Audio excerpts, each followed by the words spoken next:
Hello दोस्तों, नमस्कार। स्वागत है आप सभी का एक और वीडियो में। आज हम लोग कक्षा 6 के गणित विषय के अभ्यास 2 के बी भाग को हल करेंगे।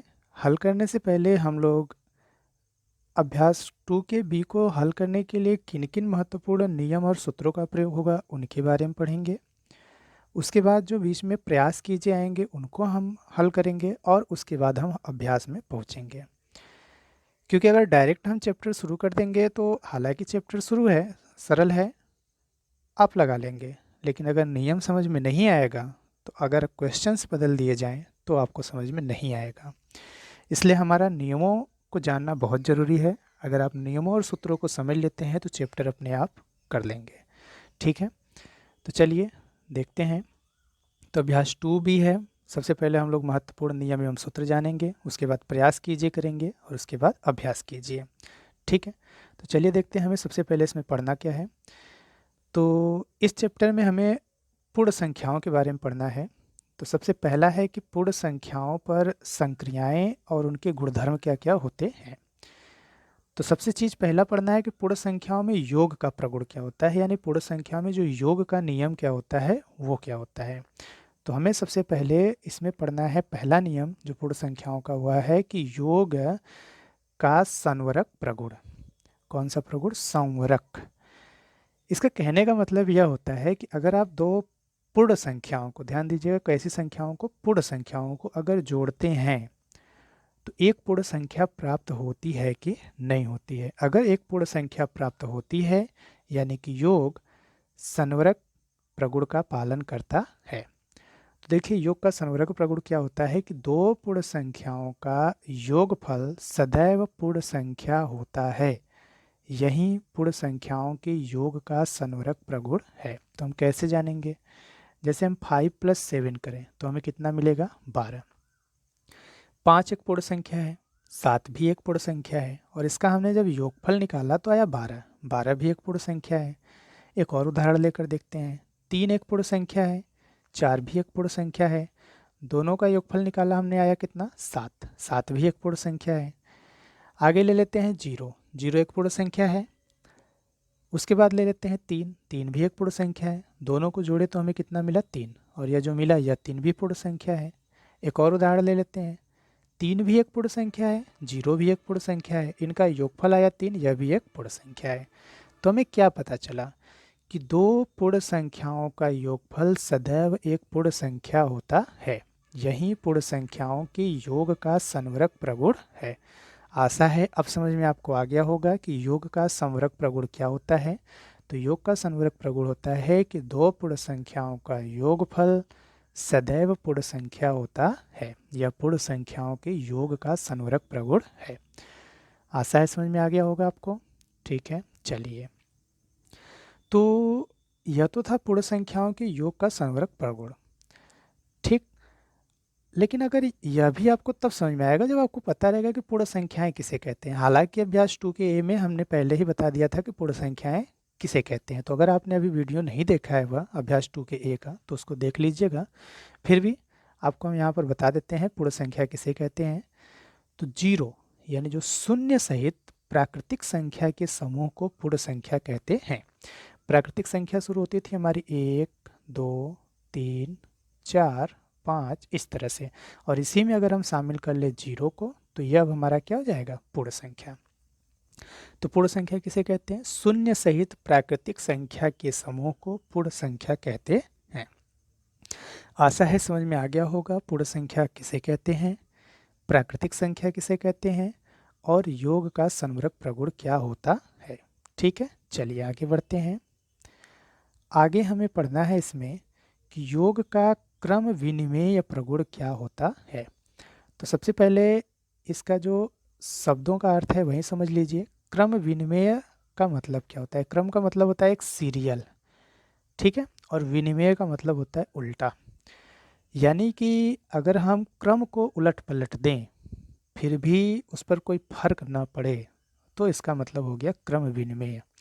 तो योग का क्रम विनिमेय प्रगुण का मतलब क्या होता है कि दो पूर्ण संख्याओं के योगफल पर संख्या के क्रम का कोई प्रभाव नहीं पड़ता है।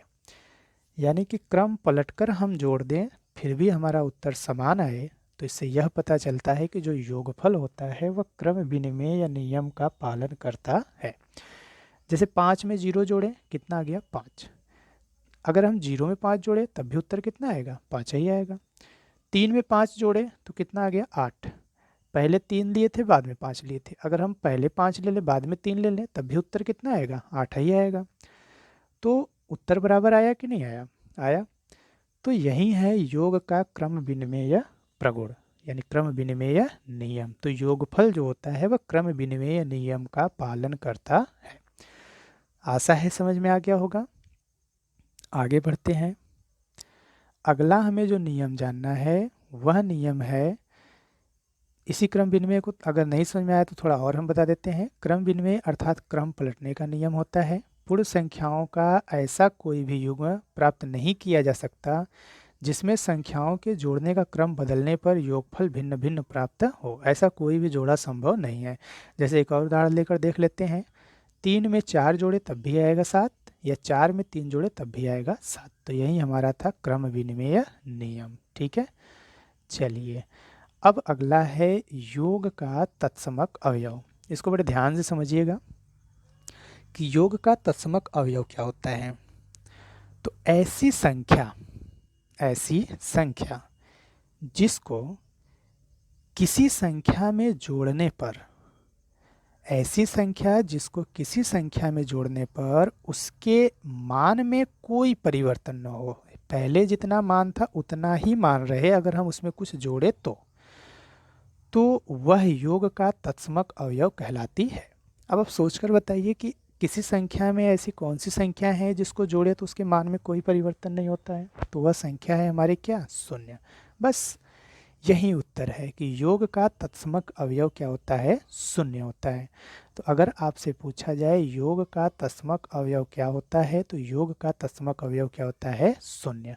शून्य को आप किसी भी संख्या में जोड़ो कोई फर्क पड़ने वाला नहीं है। ठीक है, आशा है समझ में आ गया तत्समक अवयव। ठीक है, इसी पर आधारित कुछ उदाहरण भी हमें देखना होगा। चलिए देख लेते हैं। उसी योग के तत्समक अवयव को हम क्या कह सकते हैं कि किसी संख्या में यदि शून्य को जोड़ा जाता है तो योगफल वही संख्या होती है। इसी कारण शून्य को पूर्ण संख्याओं में योग का तत्समक अवयव कहते हैं। तो इम्पॉर्टेंट पॉइंट क्या निकल के आया कि शून्य को पूर्ण संख्याओं का योज्य तत्समक भी कहते हैं। ठीक है, योग का तत्समक अवयव या योज्य तत्समक दोनों का मतलब क्या होता है, एक ही होता है। ठीक है, चलिए आगे बढ़ते हैं।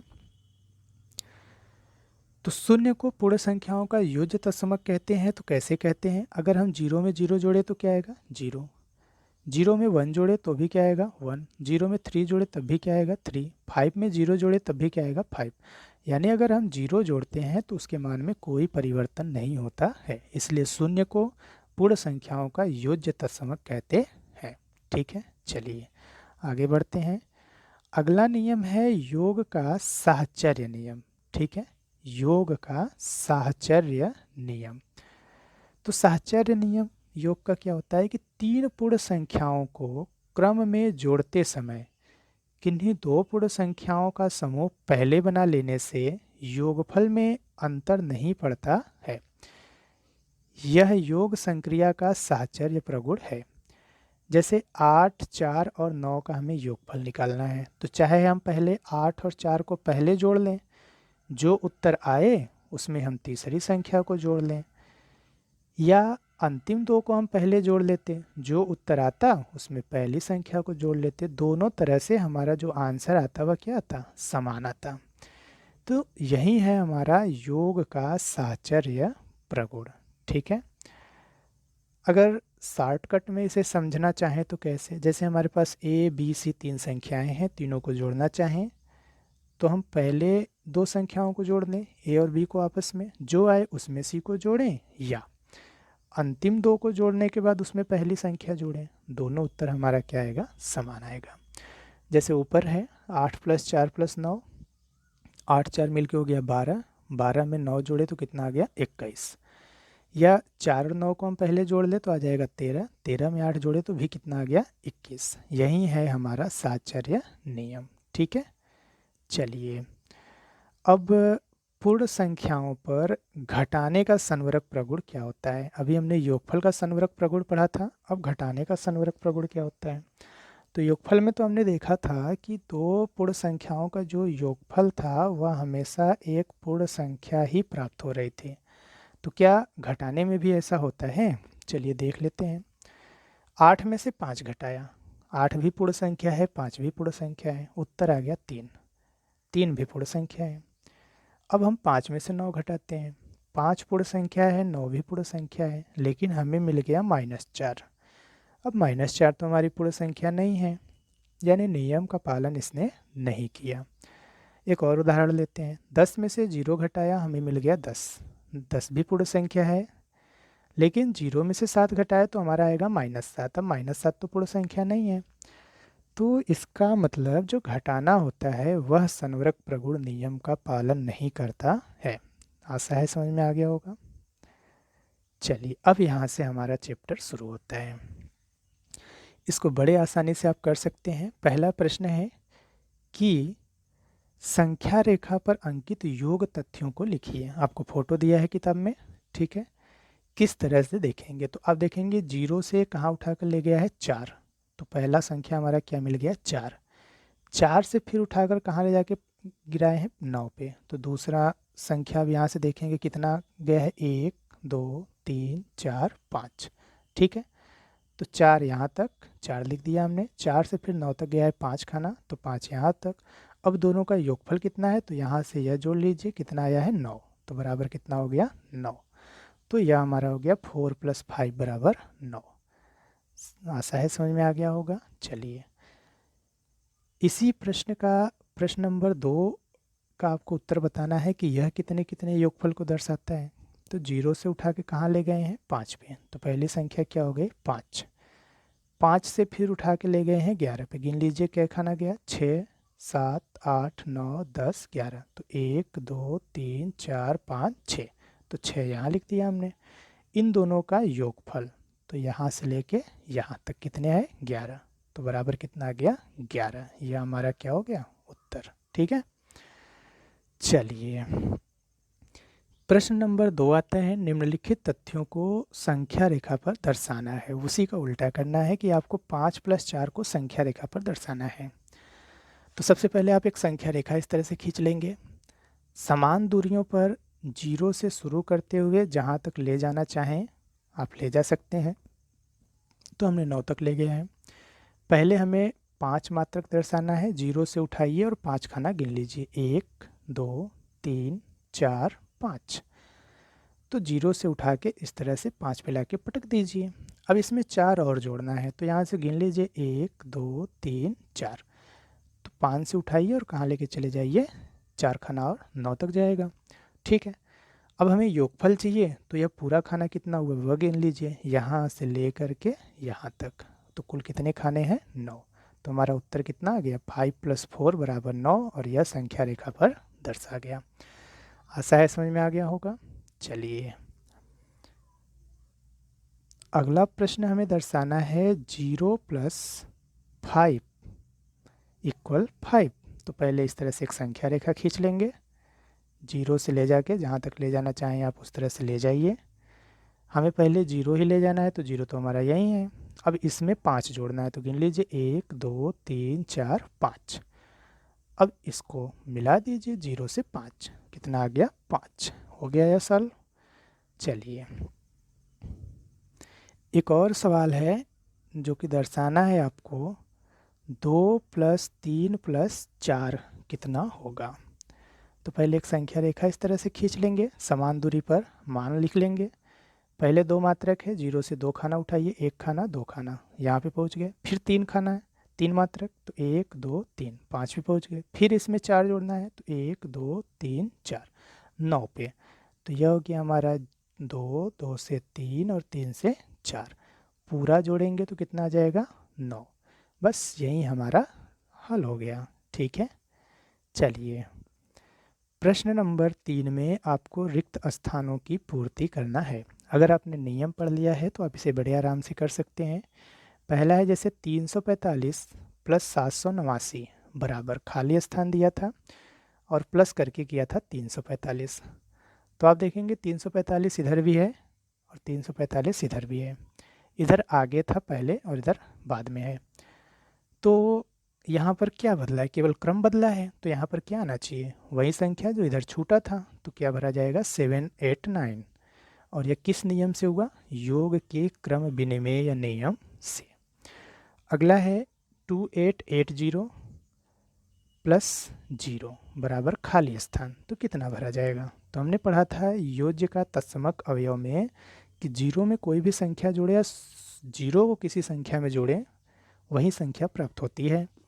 तो हमें 2889 ही प्राप्त होगा, बस यहीं भर देंगे। और किस नियम से हुआ, योग का तत्समक अवयव से। ठीक है, चलिए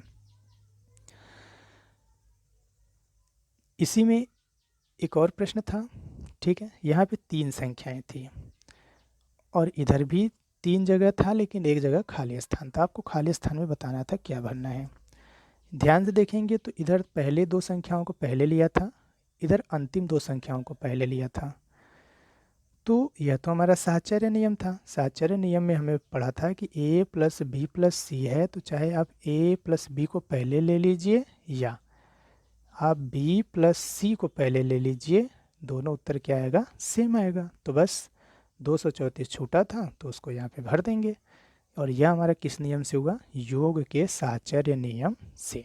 ठीक है, प्रश्न नंबर 4 था कि पूर्ण संख्याओं के लिए घटाने की संक्रिया क्रम विनिमेय नहीं है, 3 विभिन्न युग्म लेकर इसकी जांच कीजिए। तो हमने क्या कहा था, क्रम विनिमय का मतलब क्रम पलटने पर भी उत्तर के मान में कोई परिवर्तन न हो। तो चलिए हम एक ले लेते हैं 5 और 4। हमने घटाया 5 में से 4 गया, कितना बच गया, 1। फिर हम 4 में से 5 घटाए क्रम बदल कर, तो अब हमें यहाँ -1 बदल के प्राप्त हो गया। तो क्या यह क्रम विनिमय नियम का पालन किया, नहीं किया। एक और उदाहरण ले लेते हैं, 10 में से 5 घटाया हमने, आ गया 5। अब क्या हम 5 में से 10 घटाएंगे तो 5 मिलेगा, नहीं मिला, -5 मिला है। यह भी क्रम विनिमय नियम का पालन नहीं करता। 8 में से 3 घटाए हमने तो 5 आया, तो क्या 3 में से 8 घटाएंगे तब भी 5 आएगा, नहीं आया। तो यह भी क्रम विनिमय नियम का पालन नहीं करता है। तो इससे यह पता चलता है कि जो घटाने की संक्रिया होती है वह क्रम विनिमय नियम का पालन नहीं करती है। ठीक है, तो दोस्तों यह था आज के अभ्यास 2B के हल। ठीक है, अगर किसी सवाल में कोई दिक्कत हो तो ज़रूर बताइएगा। ठीक है, और कोई भी चैप्टर किसी भी क्लास का पढ़ना हो तो कमेंट बॉक्स में ज़रूर बताइएगा। ठीक है, आशा करते हैं वीडियो आपको अच्छा लगा होगा। चैनल को सब्सक्राइब कीजिएगा और इसे दोस्तों के साथ शेयर कीजिएगा।